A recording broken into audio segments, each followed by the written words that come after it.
साथियों नमस्कार। आप सभी को हमारे चैनल पर स्वागत एवं अभिनंदन है। साथियों, चैनल पर नए हैं तो चैनल को लाइक, सब्सक्राइब तथा शेयर कर लीजिए, क्योंकि आज का वीडियो बहुत ही खास और बहुत ही ज्ञानवर्धक है। शायद ऐसा ज्ञान अभी तक आपको सुनने को नहीं मिला होगा, और सुनने को मिला भी होगा तो आपने केयर नहीं किया होगा, ध्यान से नहीं सुना होगा, सीरियस होके नहीं सुना होगा। साथियों, आज का जो ज्ञान है, जो टॉपिक है, वो है मोक्ष और मुक्ति। मोक्ष किसे कहते हैं, मोक्ष होता क्या है, मोक्ष मिलता किसे है, मुक्ति क्या है, मुक्ति कहते किसे हैं, मुक्ति होती क्या है और मुक्ति मिलती किसे है। साथियों, सबसे पहले आपको ये क्लियर कर दूं कि सभी धर्म ग्रंथों का सार श्रीमद् भगवद गीता अध्याय 18 के श्लोक 62, 63, 64, 65, 66 तक स्पष्ट है। जबकि गीता अध्याय 18 के 62 में स्पष्ट भगवान श्री कृष्ण स्वयं स्पष्ट कर रहे हैं कि हे अर्जुन, तुम परम शाश्वत सनातन धाम जाना चाहता है, जहाँ जाने के बाद साधक कभी संसार में लौटकर नहीं आता, तो उस परम तत्व की खोज कर। यहाँ स्पष्ट है कि भगवान श्री कृष्ण उस स्थान के बारे में बता रहे हैं जहाँ जाने के बाद जीवात्मा कभी इस मृत्युलोक अर्थात इस नाशवान रूपी संसार में अभी नहीं आता है। इस गीता अध्याय 18 के श्लोक 62 से ये तो स्पष्ट हो गया कि वो परम शाश्वत सनातन धाम है, स्थान है, जहाँ जाने के बाद जीवात्मा कभी संसार में लौट कर नहीं आती। लेकिन दुख है, दुर्भाग्य है, ये ब्रह्मा विष्णु महेश आदि की भक्ति करने वाले को यही नहीं पता कि आखिर वो सनातन धाम है क्या।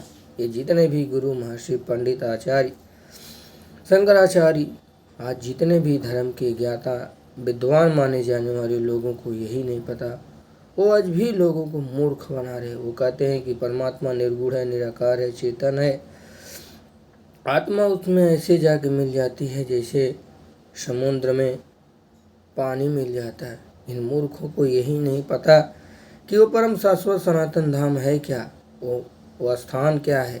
वे ऐसे बताते हैं कि परमात्मा निर्गुण है, निराकार है, चेतन है, आत्मा उसमें ऐसे विलीन हो जाती है जैसे समुद्र में जल विलीन होता है। साथियों, इस गीता अध्याय 18 के श्लोक 62 से आपको तो स्पष्ट ही हो गया, ये जितने भी धर्म गुरु हैं, ये जितने भी पंथ हैं, ये जितने भी हैं जो परमात्मा को निर्गुण, निराकार, चेतन और तत्व बता रहे हैं, इस बात से तो ये स्पष्ट हो गया, क्लियर हो गया कि इन्हें परमात्मा का ज्ञान नहीं है।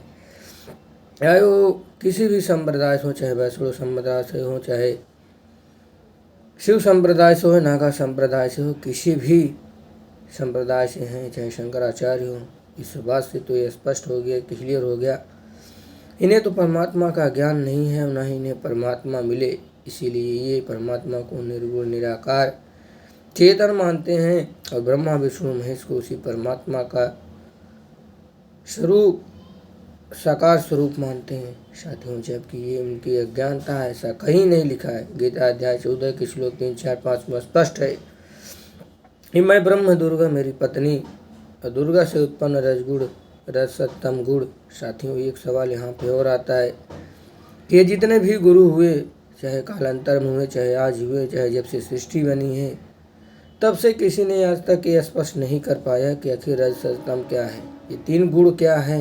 क्या ये तीनों गुण ब्रह्मा विष्णु महेश ही है, या ये तीनों गुण अलग हैं, ब्रह्मा विष्णु महेश अलग हैं।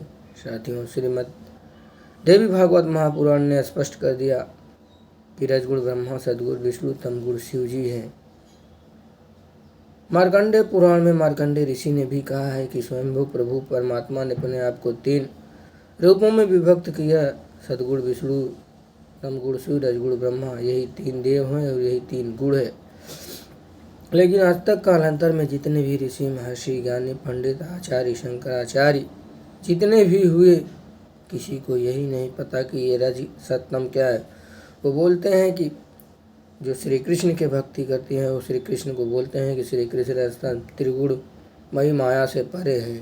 साथियों, उन्हें यही नहीं पता कि रस तम गुण ही तीनों गुण हैं और यही तीनों देव हैं, और इन्हीं तीनों गुणों से ही ये संसार मोहित है, यही तीनों गुणों से ही संसार ब्रह्म है। गीता अध्याय 7 के श्लोक 11 से 15 तक आप पढ़ेंगे, वहाँ स्पष्ट लिखा है, त्रिगुणमयी माया के द्वारा इनकी बुद्धि हरी जा चुकी है। राक्षस स्वभाव को धारण किए हुए दूषित कर्म करने वाले ये मूढ़ हैं। साथियों, यहाँ एक सवाल आया कि आखिर त्रिगुणमयी माया क्या है? त्रिगुणमयी माया यही है, रजगुण ब्रह्मा, सदगुण विष्णु, तमगुण शिव।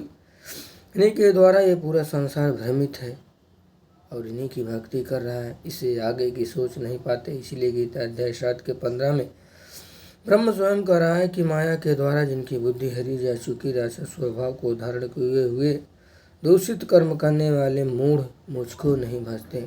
साथियों, आखिर ये कौन बोल रहा है जो ब्रह्मा विष्णु में इसकी भक्ति करने के लिए मना कर रहा है? साथियों, यही तो है ब्रह्म, जो गीता अध्याय 8 के श्लोक 13 में स्वयं कह रहा है कि ओमेति एकाक्षरम माम ब्रह्म व्यवहारम, मुझ ब्रह्म का केवल एक ओम मंत्र है, इसके अलावा कोई मंत्र नहीं है। लेकिन कुछ मूर्ख, कुछ अज्ञानी जिन्हें शास्त्रों का ज्ञान न होने के कारण, नहीं परमात्मा का ज्ञान होने के कारण, वो बोलते हैं कि श्री कृष्ण का एक और नाम ब्रह्म है। साथियों, श्रीमद् भगवद गीता का उपदेश देने से पहले ब्रह्म शब्द का उल्लेख भगवान श्री कृष्ण ने कभी नहीं किया और कहीं भी नहीं किया। क्यों नहीं किया? क्योंकि ब्रह्म इनका पिता है, ब्रह्म श्री कृष्ण नहीं है।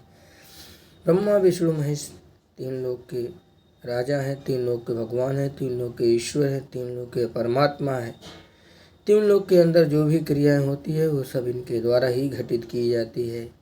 लेकिन सर्व सृष्टि का मालिक, सबका मालिक परमात्मा वो कोई और है। साथियों, गीता अध्याय 15 के श्लोक 16-17 में स्पष्ट किया है कि 3 पुरुष हैं, अक्षर पुरुष, परम अक्षर पुरुष, अक्षर पुरुष, परम अक्षर पुरुष। साथियों, अक्षर पुरुष तो यही ब्रह्म है। अक्षर पुरुष 21 ब्रह्मांड, असंख्य ब्रह्मांड का मालिक है, और परम अक्षर पुरुष जिसे पूर्ण परमात्मा, सर्वशक्तिमान, सबका मालिक बोलते हैं, वो 21 ब्रह्मांड का मालिक यानी कि सर्व ब्रह्मांडों का मालिक है, जिसका नाम अल्लाह अकबर कबीर है, जिसे कबीर देव, कबीर साहिब, कबीर दास आदि नामों से जाना जाता है, जिसको वेदों में कबीर शब्द से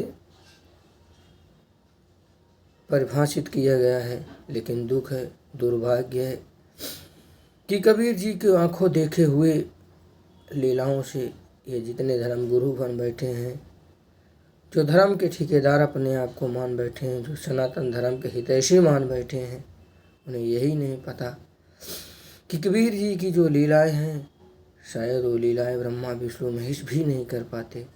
उन लीलाओं में है, जैसे आप वेद पढ़ेंगे, ऋग्वेद में लिखा है, परमात्मा की परवरिश कुंवारी गाय से होती है। साथियों, अगर आप देखेंगे, कुंवारी गाय का दूध ना ही ब्रह्मा जी ने पिया, ना ही विष्णु और ना ही शंकर।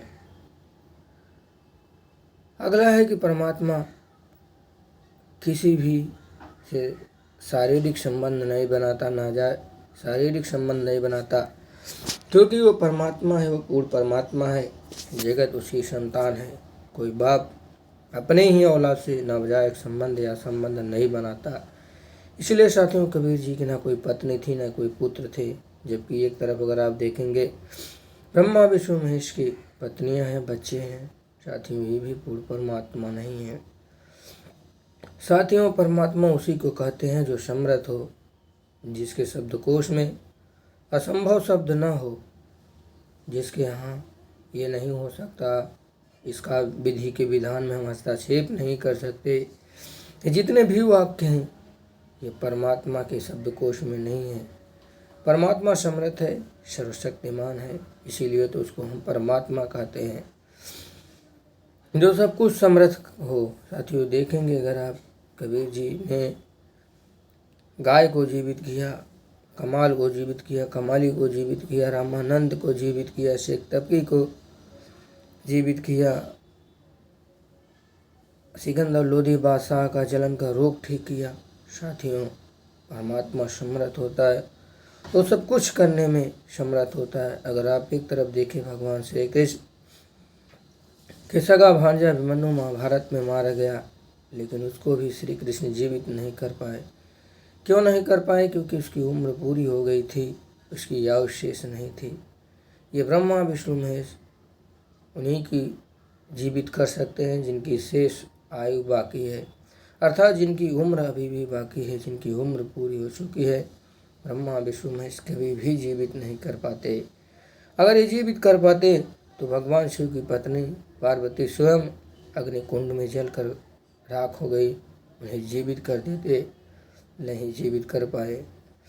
भगवान विष्णु स्वयं अगर जीवित कर पाते तो स्वयं रामा अवतार में बाली को मारे और उसी का कर्मदंड भोगने के लिए श्री कृष्ण अवतार में भील शिकारी ने मारा, विषाक्ति जिसकी मृत्यु हुई। अगर ये स्वयं की मृत्यु नहीं टाल पा रहे हैं, स्वयं का कर्म बंधन नहीं टाल पा रहे हैं, जन्म लेकर अवतार लेकर अपने कर्मों का फल भोगने के लिए स्वयं आते हैं, तो आप कौन सी खेत की मूली हैं, कौन से सपने देख रहे हैं कि इनकी भक्ति करने से आपको मोक्ष होगा, आपको मुक्ति होगा। तो साथियों, हमारा सवाल था मोक्ष क्या है, मुक्ति क्या है। मोक्ष साथियों गीता अध्याय 18 के श्लोक 62 में स्पष्ट कर दिया। भगवान श्री कृष्ण परम शाश्वत सनातन धाम है, जहाँ जाने के बाद साधक कभी संसार में लौट कर नहीं आता है, तो उस परम तत्व की खोज कर अर्थात तत्वदर्शी संत की शरण में जा, वो बताएगा। यहाँ इस बात से स्पष्ट हो गया, क्लियर हो गया कि मोक्ष का मार्ग भगवान श्री कृष्ण के पास भी नहीं है, अगर है तो बताना नहीं चाहते हैं। इस बात से स्पष्ट हो गया कि ब्रह्मा विष्णु महेश की भक्ति करने वालों को कभी मोक्ष नहीं हो सकता। बात करें अगली, मुक्ति क्या है? मुक्ति वो है जैसा आप कर्म करते हैं उसी के आधार पर ब्रह्मा विष्णु महेश की भक्ति करने वालों की मुक्ति होती है, मोक्ष नहीं होता है। मुक्तियाँ 4 है, सायुज सामीप सालोक साजुज, 4 मुक्तियाँ हैं। चारों मुक्तियों में जो जैसा इंसान कर्म करता है उसी आधार से उसकी मुक्ति होती है, जो जैसी भक्ति करता है उस आधार से उसकी मुक्ति होती है। मुक्ति का मतलब होता है ये मनुष्य शरीर छोड़ के दूसरे योनि में परिवर्तन करना। मोक्ष मतलब होता है परम शाश्वत स्थान, यहाँ जाने के बाद साधक कभी संसार में लौट कर नहीं आता। वो स्थान है, वो परम धाम है। इसीलिए वेदों में धूलोक बताया गया। धूलोक का मतलब अर्थात सतलोक। ऐसा ही संसार है, ऐसा ही अपना घर है, ऐसे ही सब कुछ वहाँ है, लेकिन वो एक तत्व से बना है, नूरी तत्व, जो कभी समाप्त नहीं हो सकता। यहाँ 5 तत्व से बना है, 5 तत्व में विलीन हो जाएगा। नाशवान है, नष्ट हो जाएगा, इसीलिए इसको मृतलोक बोले गए। जबकि ऊपर का लोक सतलोक में किसी प्रकार का नष्ट नहीं है, न किसी प्रकार का दुख है, ना ही अंधेरा है, ना ही अंधकार है, वहाँ हमेशा प्रकाश है। ऐसा सूर्य का प्रकाश नहीं साथियों, वहाँ तेजोमयी प्रकाश है साथियों। जहाँ परम आनंद है, जहाँ परम सुख है, लेकिन दुख है, दुर्भाग्य है। आज तक जितने भी ऋषि महर्षि ज्ञानी पंडित आचार्य शंकराचार्य देव गण गंधर्व ऋषि महर्षि मौलवी जितने भी हुए, आज तक किसी को नहीं पता, सब यही मान कर बैठे हैं उन्हीं अज्ञानी ऋषियों की अपनी थ्योरी को सत्य मान कर बैठे हैं कि परमात्मा निर्गुण है, निराकार है, चेतन है।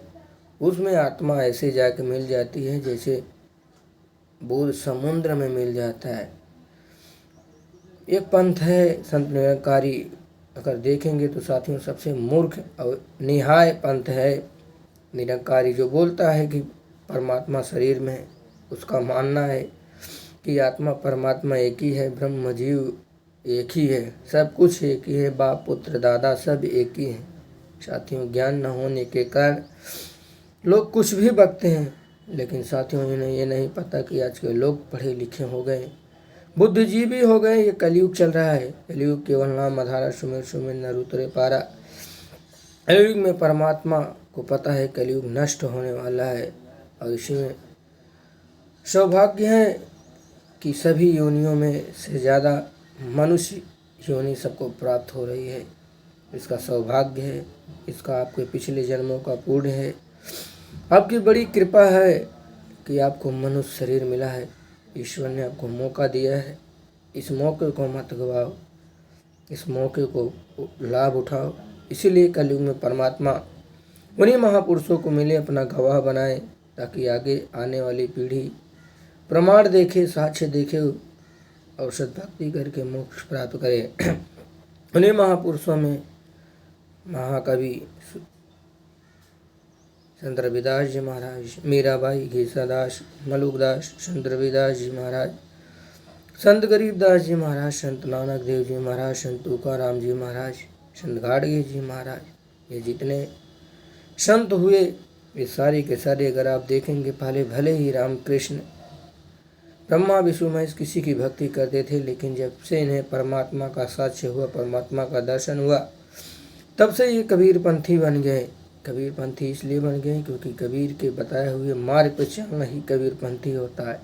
लेकिन दुख है, दुर्भाग्य है, ये आज कबीर के नाम से बहुत सारे पंथ चल रहा है, लेकिन उन्हें यही नहीं पता कि कबीर जी कौन है। कोई कबीर को सदगुरु मान रहा है, कोई कबीर को संत मान रहा है, कोई कबीर को संत शिरोमणि मान रहा है, लेकिन उन्हें यही नहीं पता कि कबीर कौन है। कबीर पंथी होने के बावजूद भी उन्हें ये न पता चला कि आखिर कबीर कौन है। साथियों, कबीर ही सर्व सृष्टि के मालिक सृजनहार कबीर साहब हैं, जो कि आदरणीय दादू जी एक ही में कह रहे हैं कि जिन मों को नाम दिया सोई सृजनहार, जिन मों को निज नाम दिया सोई सृजनहार, कबीर दूसरा कोई नहीं, कबीर ही सृजनहार। साथियों, उनके एक दोहे में ही स्पष्ट हो गया कि कबीर जी पूर्ण परमात्मा है और कबीर जी ही सर्व सृष्टि के रचनहार है। साथियों, गरीबदास जी का भी एक दोहा है, एक श्लोक है, अमरवाणी में उन्होंने लिखा है कि हम दादू नानक तारे, हम सुल्तानी नानक तारे, दादू को उपदेश दिया, जाति जो लहा भेद न पाया, काशी माहे कबीर हुआ।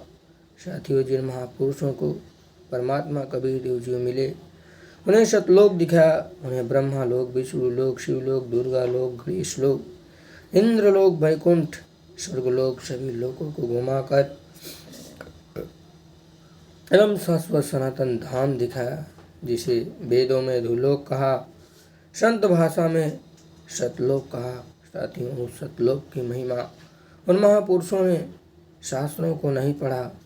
वो लोग महापुरुष सारे के सारे इस सांसारिक सतग्रंथों को नहीं पढ़ा और उन्होंने परमात्मा को आंखों देखी बया की। इसलिए कहते हैं, दुनिया कहे कागज की लिखी, कबीरा कहे आँखों की देखी। उन महापुरुषों ने आँखों से देखा कि वो धोलोक के नज़ारे कैसे हैं, वो सतलोक कैसा है, वहाँ जीव आत्माएँ कैसा है। उन्होंने वहाँ देखा, 3 दिन वहाँ रहा, कोई 3 दिन रहा, कोई 2 दिन रहा, कोई 5 घंटे रहा। सभी महापुरुष वहाँ गए, देखे और आके इस संसार में भक्ति बताए।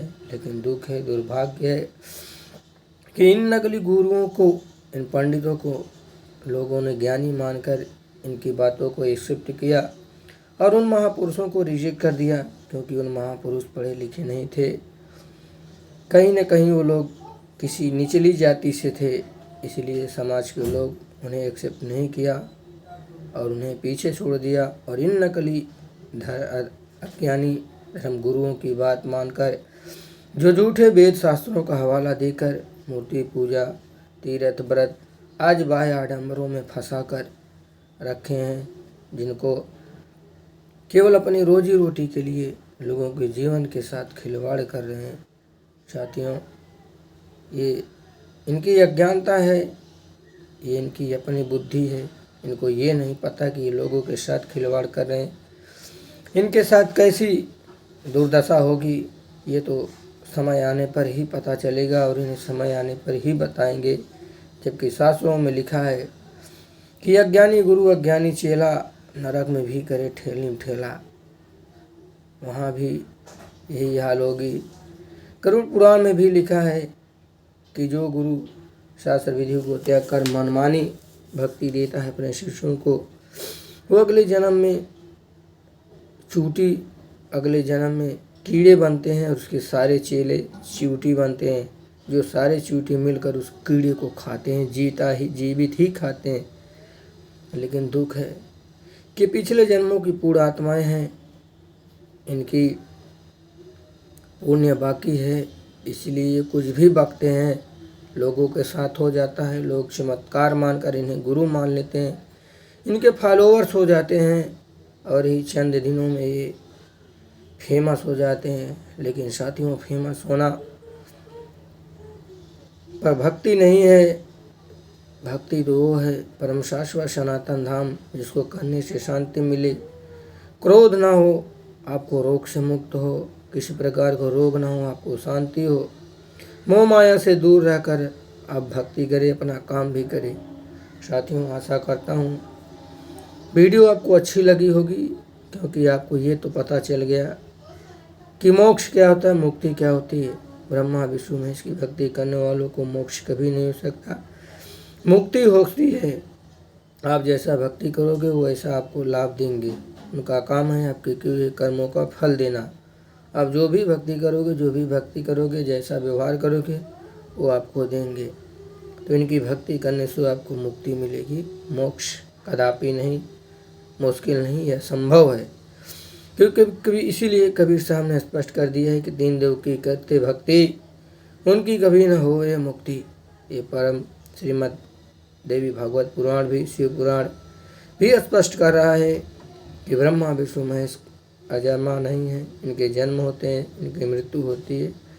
जिनकी भक्ति करने वाले साधक की भी मृत्यु होती है। साथियों, वीडियो अच्छा लगा हो तो अपने दोस्तों के साथ शेयर कीजिए, चैनल को लाइक कीजिए, सब्सक्राइब कीजिए। ऐसे ही ज्ञान के लिए देखते रहिए हमारा चैनल गॉड कबीर। मिलते हैं किसी और चैनल में, तब तक किसी और वीडियो में। तब तक के लिए राम राम, नमस्ते, सत श्री अकाल।